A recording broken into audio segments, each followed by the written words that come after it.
Guys, first and foremost, congratulations on the film. Amazing job. Now, unlike my colleagues, I saw the movie first before the show. And the movie, I think, is brilliant, introduces you to everybody, and you understand everybody's motivation. So great job in that front. Now, after knowing that the series was going to come to a film, what was your initial reactions? Well, exciting to be doing it. That it's not done, the Downton journey isn't sort of over, but also like question marks over that. Can we do it right? Can we justify the reason to go to the big screen? Will people see it? Will people want to come out from their front rooms where they normally enjoy it and take a trip to the cinema? But then also, is it going to be a love letter to the fans, like we wanted it to be, but also for people who haven't seen the series, like, will it work as a standalone film? And so there are lots of things. It's so cool, and it feels does. Like, we didn't really expect that. Yeah, 100%. I never thought of it of that. I just thought it would be all the fans that had already watched it. So it's really nice. So the interesting thing is, like, for me, I really identified so much with the servant class that it got me super involved into each and every character. But my question is, with the servant class, why do you think people are so emotionally invested into these characters? I think if you're a regular person watching the show, that's your way in. Yes. Because it's so otherworldly, this life. And it's your way in is probably through the servants, isn't it, into this world. And I think you feel for all the characters and you're invested in them all. But that's your sort of initial gateway. Right. I think also what you enjoy is you see the backstage downstairs, and then you're also then seeing a character afresh upstairs. You're watching them put on the conformities that you have to at that time. So and then you see them kind of drop it all and gossip about what's happened. So you kind of get a bit more of the gossip and the scandal downstairs, and it feels that bit more human because it's not always perfectly held. That's a great point. Now, Andy kind of goes through his bouts of jealousy in this film. There's a plumber that kind of gets involved. Talk to me about how Andy views the plumber, but how ultimately that works for him or against him with his bouts of jealousy. Well, it's funny because I was excited that part of his character was being shown, because he's normally so subservient and respectful, and when he sees that he might be losing Daisy potentially, he acts out, and it's foolish, and it's probably a little bit too, like, the repercussions are probably a little bit too large, or potentially could be too huge, and he wasn't anticipating that. But I love the fact that that's the thing that brings Daisy back to him, because Daisy is the one who's pushing the boundaries of the house and of the job and of the time.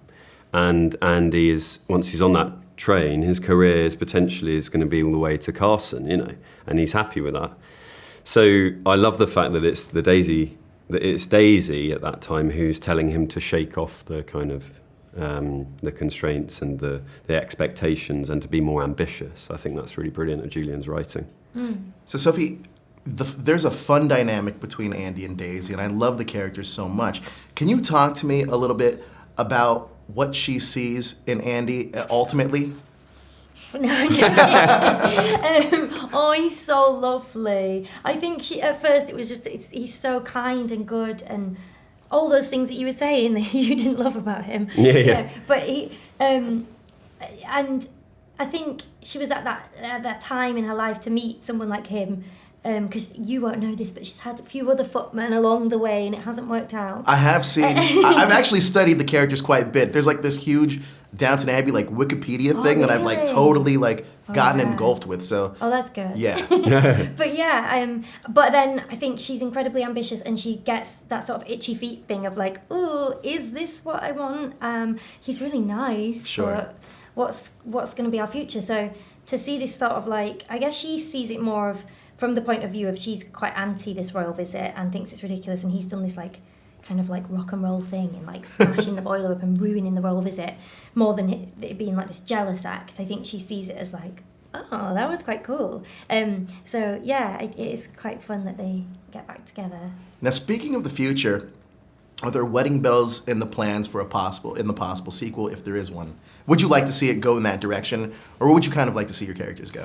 Well, it never runs smoothly with Julian. We know that. You don't want to be too happy, because then you won't have a storyline. Yeah. That's true. That's true. So something needs to go awry, but I would like it to, go down that route. I think it was such a gem with this film that we got a story that we did with so many characters and actors, and and we had a really lovely storyline we could hold on to, and if we get to pursue that further with them, I think it'd be amazing for the second one. I personally think Andy would be wanting kids and a wedding, but Daisy's got a lot to do. Yeah. I don't know. I don't think she'll be happy just if we just get married. Still got her eye on this. Well, Andy could just be like stay-at-home dad on the farm. That'd be all right. Yeah, with Mr. Mason and the pigs. Yeah, it'd be fine. Now, for longtime fans, they've been following your journey throughout. And after being initially cast and reading what your characters were, did you expect to go where your characters ultimately end up going? Not for me, because my character... Because we didn't know how long it would go, Sure. so my character then is completely different to my character Sure. now, and that's amazing. But that's the joy of doing something for 6 years, because you've got to grow up and you've got to change, and you're going to be different to how you were in the beginning, and that is so unusual in our job to get to do that over a big long stretch. Yeah. What about you? Well, I didn't know that my character was illiterate until like halfway through the sixth Right? series. Yeah. Wow. So there's things like that you're like, they kind of sideswipe you a bit.